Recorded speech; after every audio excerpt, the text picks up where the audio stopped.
Jim, what's the best or worst thing you saw or heard Bill Watts do to a talent for fucking up?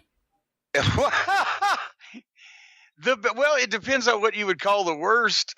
We've told a story before. The poor Buddy Landell. You would get fined in the Mid-South Territory for if you were late, if you were not there an hour before bell time, if you were dressed inappropriately or unprofessionally, if you did certain things in the match that, buried the referee or made whatever look bad. There were a variety of offenses you get fined for, and Buddy at one time was paying installments on his fines. They'd take a little bit out of each check, because if they took all of it out at one time, he wouldn't have got a check that week, right? So that was, but, and then of course, as Watts tells the story, he bonused it all back to him later on in his run. I'm not sure Buddy ever verified that. But Buddy at the same time admitted, I'm not talking ill about him now, Buddy admitted that he deserved it at some point also.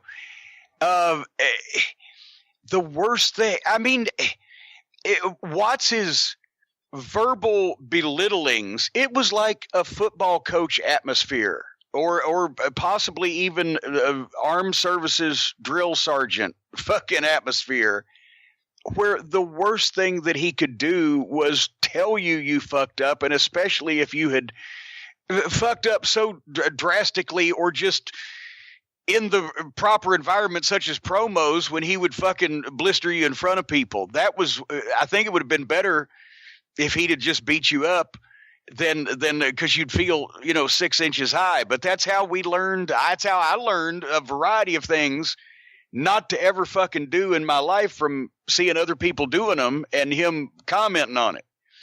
But I mean, Joel Watts' son one time, it was at goddamn promos at Channel 3. I think it was either that or Shreveport TV that night at the Irish McNeil.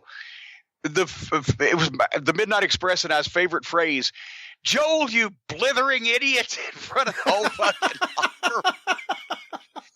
That's what, to this, I had never used the word blithering before then, but to this day I use the word blithering because of that fucking day in 1984. It was, that's what it was, kind of like either a military school for wrestling or possibly even, a fucking boot camp environment. You learned what not to fucking do if you did it or if somebody else did it, because the impression on you was such that you would remember not to fucking do that yourself.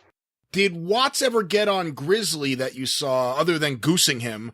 And also, was there anyone you ever saw Bill Watts not get on the case of?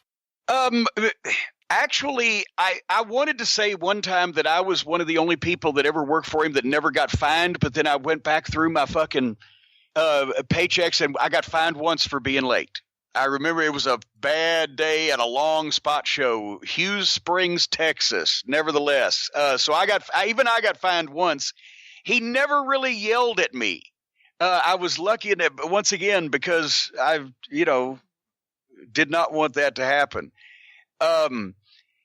He with Grizzly, I mean, he would get to the, "Oh, come on, Grizz, tell him I got blah, blah, blah," the type of that thing. If he had any confrontation at that point with Grizz, it was certainly not in public. And he gave him that, respect, because he had been there and been with him for so long. Fuck, Watts paid Grizzly when he was on the outs with Watts, because Watts had removed him as booker and didn't really have anything for him. And I don't know what else happened behind it. You probably do. But Grizzly was working for the Culkins in Mississippi when they were outlawed from Watts and booking for him, right? And Watts actually started paying Grizzly to continue to book for him because Grizzly was a great right-hand man and a fucking loyal soldier, but he was the shits as a booker. And Watts knew if he kept booking them, they'd go out of business. So, but no, there was never any conflict between Watts and Grizzly in front of the boys, as far as I remember. He would yell through Grizzly. He'd be yelling at Grizzly what to tell the other fucking guy. You see what I'm saying? And I mean, that's something else I picked up on. Sometimes people think I'm yelling at him when I'm yelling through him. I'm like, you can get to him quicker than I am. I'm sending this out by mental telepathy. That's what you're supposed to tell him. Now go. I Irish whipped a guy out of the locker room one night when he was frozen. Like I was screaming at him to do something. I grabbed him by the left arm and Irish whipped him as I gave him the instructions out the locker room door. Sometimes time is of the essence. I don't know what to fucking tell you. I know Ernie Ladd wasn't the booker when you were there, but he was there for part of that run. What was the relationship you saw between Watts and Ernie at that point? Also, you only got to see really Watts with Bill Dundee during your run. What would you say that relationship was like? And then finally, did Watts get on Jim Ross a lot? All right, now back up first, Ernie. See, here's the thing. Also, Watts's office was so professional. It just relationship was so amongst the promoter, booker, talent, etc.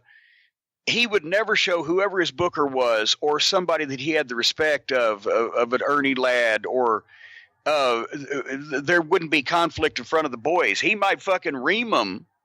Ernie Ladd's told a story when he fired him for that fucking match with Dog and Super Destroyer in New Orleans. He would never question his booker or disrespect his booker that I saw in front of the boys, but he might ream him a new asshole in private. But you didn't do that. That was not done in those days in the more put together territories. And I mean, he loved Ernie. And Ernie, once again, he was just leaving as booker, but he came in. We got to team with Ernie Ladd in Houston at the Sam Houston Coliseum, the Midnight and Ernie Ladd against a Rock and Roll and Duggan. That match is out there on YouTube. And I got to manage him several times in different places. And it was because it was like sit under the learning tree. He had been there. He had really worked with Barry Darsow that became Crusher Khrushchev at that point. And to the point where I think they moved in with him for a while, his apartment in Baton Rouge. And he would say, Fat Darsow, come sit under the learning tree. And he'd do all his Ernie Ladd shit. And, the way he thought about things. And you could learn so fucking much. And, or the time he said, Bundy, you big fat piece of shit. We bring you in here. We bring guys in to get you over. And what do? You dumb yourself right out of position. So he was great to have in the locker room. And Bill Watts actually had never met Bill Dundee in his life and actually got to like him because Dundee was a likable guy. And for guys in the wrestling business, it was easy to like Dundee. And once you didn't not like Dundee, he had great if he was working for you, he had great finishes. He worked his ass off. He has so much fucking energy, and he did have, he was the fucking superstar.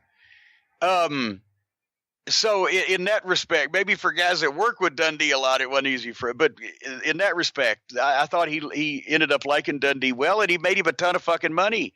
The year and a half or whatever Dundee booked her, I think was the best financially 18 months they ever did. Oh, easily. Yeah, without question. What about Watts' relationship with Jim Ross in 1984? Oh, no, once again, I never got to sit in on the meetings because we weren't at the office in Oklahoma. That was the weird thing I was going to say first place I'd ever been, but I'd been to Tennessee and Georgia for 6 weeks. Right. So, but unlike most places I ever worked, the city the boys lived in, the territory that you spent most of your time in was not where the office was. Even where the TV was done was not in the town the office was. The office was in Tulsa at Bixby because that's where Watts' house was.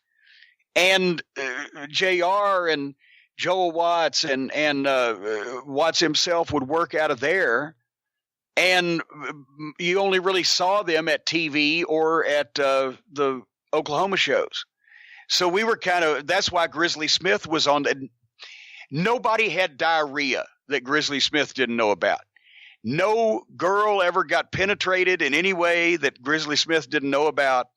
No guy ever showed up in a fucking locker room 7 minutes late that Grizzly Smith did not know about. Any legal issue, any fucking local scandal, any building complaint, any local promoter pilferage, whether a guy had recently had a fucking proctology exam probably Grizzly Smith knew about. And because he lived his life on the road at one point, because he didn't fly from an incident going to Puerto Rico years ago.